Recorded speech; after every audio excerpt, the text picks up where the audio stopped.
بسم اللہ الرحمن الرحیم۔ تہجد کی نماز وہ نماز ہے جو بعد نماز عشاء سونے کے بعد درمیان رات میں اٹھ کر پڑھی جاتی ہے، کیونکہ اسلام کے پہلے دور میں جب 5 نمازیں فرض نہیں ہوئی تھیں اس وقت تہجد کی نماز فرض تھی، لیکن معراج کے موقع پر جس رات ہمارے پیارے نبی حضرت محمد صلی اللہ علیہ وآلہ وسلم آسمان کے معجزاتی سفر پر گئے تھے، تب معراج پر آپ کو نماز کی فرضیت کا حکم دیا گیا۔ اس وقت تہجد کی نماز نفل عبادت میں بدل گئی تھی۔ نبی کریم صلی اللہ علیہ وآلہ وسلم تہجد کی نماز کو خصوصیت کے ساتھ پڑھا کرتے تھے۔ تہجد کی نماز صرف نبی کریم صلی اللہ علیہ وآلہ وسلم پر فرض تھی، جس کا تذکرہ سورہ بنی اسرائیل میں آیا ہے، ارشاد ربانی ہے، رات میں بھی تہجد پڑھا کرو جو آپ کے لیے نفل ہے، قریب ہے کہ آپ کو آپ کا رب مقام محمود میں پہنچا دے۔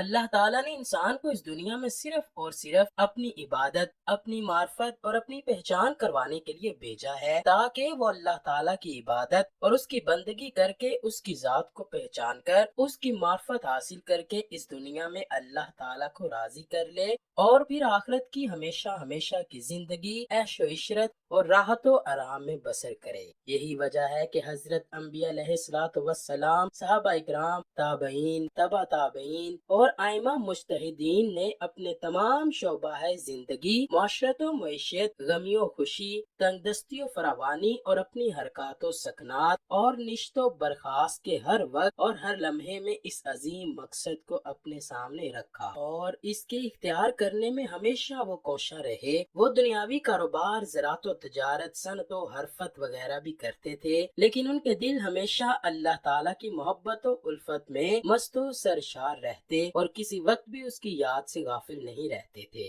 ایسے ہی یہ وہ لوگ ہیں کہ جنہیں لوگوں کے بارے میں اللہ تعالیٰ نے قرآن مجید میں فرمایا ہے، کوئی تجارت یا کوئی خرید و فروخت نہ اللہ کی یاد سے غافل کرتی ہے، نہ نماز قائم کرنے اور نہ زکوٰۃ دینے سے۔ یہی وہ لوگ ہیں جو رات جیسے پرسکون وقت میں بھی راحت و آرام کی بجائے اپنے محبوب حقیقی کے سامنے عبادت و بندگی کے ساتھ دست بستہ کھڑے ہوتے ہیں اور نماز میں اس کے سامنے راز و نیاز میں مشغول ہو جاتے ہیں۔ اللہ تعالیٰ نے انہی لوگوں کا قرآن مجید میں مختلف انداز میں ذکر فرمایا ہے، چنانچہ ارشاد باری تعالیٰ ہے، ان کے پہلو رات کے وقت اپنے بستروں سے جدا رہتے ہیں، وہ اپنے رب کو ڈر اور امید کے ملے جلے جذبات کے ساتھ پکار رہے ہوتے ہیں، اور ہم نے ان کو جو رزق دیا وہ ان میں سے نیکی کے کاموں میں خرچ کرتے ہیں۔ چنانچہ کسی متنفس کو کچھ پتہ نہیں کہ ایسے لوگوں کے لیے آنکھوں کی ٹھنڈک کا کیا سامان انہیں کے اعمال کے بدلے میں چھپا رکھا گیا ہے۔ ایک دوسری جگہ ارشاد ہوتا ہے، وہ رات کے وقت کم سوتے تھے اور سحری کے اوقات میں وہ استغفار کرتے تھے۔ ایک اور جگہ پر ارشاد باری تعالیٰ ہے، اور رحمان کے بندے وہ ہیں جو راتیں اس طرح گزارتے ہیں کہ اپنے پروردگار کے آگے کبھی سجدے میں ہوتے ہیں اور کبھی قیام میں۔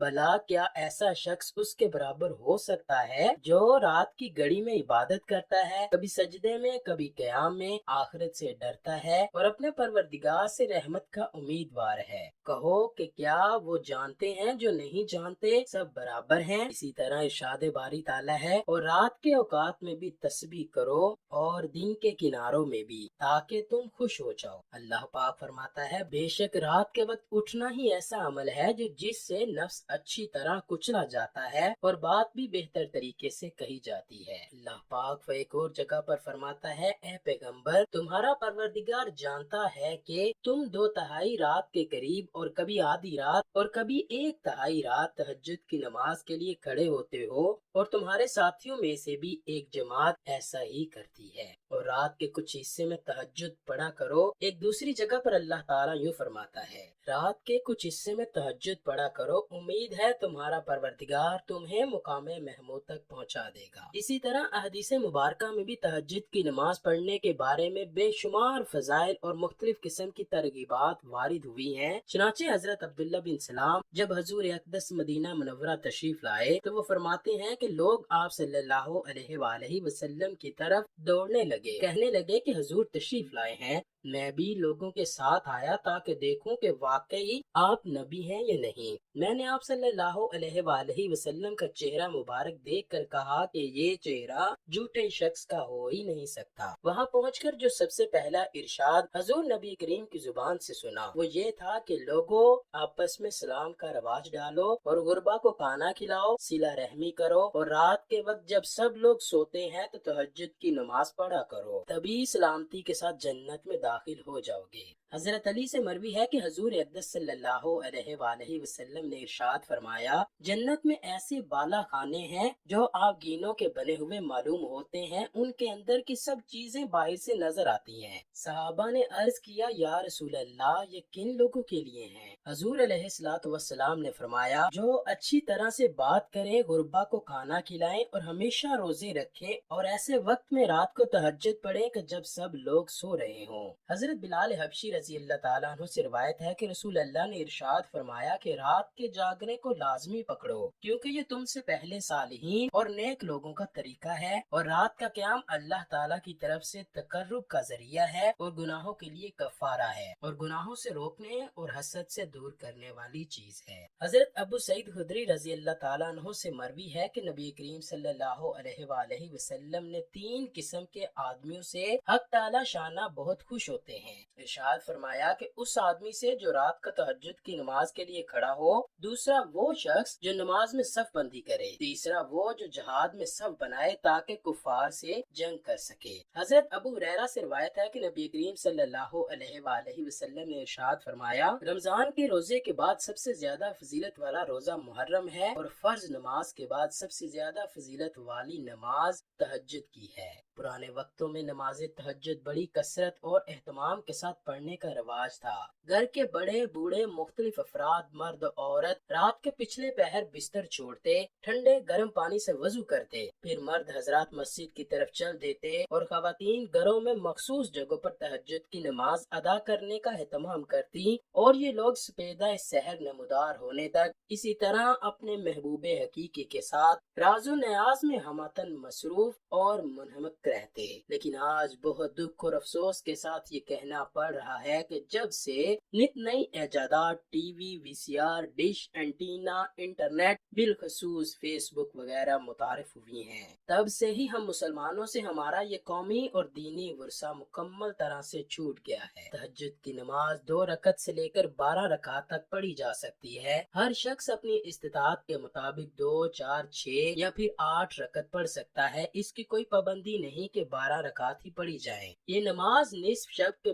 بیدار ہو کر پڑھی جاتی ہے، کیونکہ نبی کریم کبھی نصف رات کے کچھ دیر بعد یا کبھی رات کے پچھلے پہر اٹھتے، اللہ کی تعریف بیان کرتے، مسواک کرتے، پھر وضو کر کے نماز تہجد میں مشغول ہو جاتے۔ تہجد کی نماز میں اپنی دلی کیفیت کے لحاظ سے قرآنی آیات پڑھیں۔ مثلا دل میں عجز و انکساری کی کیفیت ہو تو لمبی صورتیں پڑھی جائیں۔ بیماری، کمزوری یا تھکاوٹ کی صورت میں چھوٹی یا درمیانی صورت تلاوت کی جائے۔ تہجد کی نماز میں زیادہ طویل سجدہ کرنا سنت رسول ہے۔ سائنس کا ماننا ہے کہ آرام دہ نیند سے جاگنا ہماری یادداشت کو مضبوط کرتا ہے، اور رات کا یہ پہر اپنے گناہوں پر معافی مانگنے کا بہترین وقت ہے۔ جب نیند سے جاگتے وقت ہم کو اپنے گناہ یاد آتے ہیں تو اس وقت دل پاک اور صاف ہوتا ہے۔ رات کے اس پہر میں جب ایک انسان اللہ تعالیٰ سے معافی مانگتا ہے تو وہ خالص دل سے معافی مانگتا ہے۔ سائنسی تحقیق کے مطابق تہجد کی نماز ایک انسان کے جسم میں موجود منفی اثرات کو دور کرتی ہے، اس کے ذہن سے پریشانیاں اور غموں کو دور کرتی ہے، جس سے انسان کے جسم کو توازن ملتا ہے، اس کا مدافعتی نظام مضبوط ہوتا ہے، جس سے انسان صحت مند رہتا ہے۔ رسول اللہ صلی اللہ علیہ وآلہ وسلم کا ارشاد پاک ہے کہ اللہ تعالیٰ رات کے آخری تہائی حصے میں آسمان سے دنیا کے نزدیک آ کر فرماتا ہے، کون ہے جو مجھ سے مانگے، کون ہے جو مجھ سے مانگے، میں اس کو اس کی خواہش نیک کے مطابق عطا کروں۔ کوئی ہے جو مجھ سے بخشش اور مغفرت مانگے میں اس کو بخش دوں۔ جو شخص اس وقت نماز ادا کرتا ہے، اس نماز کو ادا کرنے کے بعد جو بھی دعا مانگتا ہے وہ اللہ تعالیٰ ضرور قبول فرماتا ہے، کیونکہ اللہ پاک اس انسان کو بہت ہی محبوب لگتا ہے۔ وہ فرض نمازوں کے علاوہ بھی جو تہجد کی نماز ادا کر رہا ہوتا ہے، جب سارے لوگ گہری اور مزے کی نیند سو رہے ہوتے ہیں، وہ رات کے آخری پہر میں اٹھ کر اللہ کی عبادت میں مصروف ہوتا ہے۔ اللہ سے دعا ہے کہ وہ ہمیں بھی تہجد کی نماز پابندی کے ساتھ ادا کرنے کی توفیق عطا فرمائے۔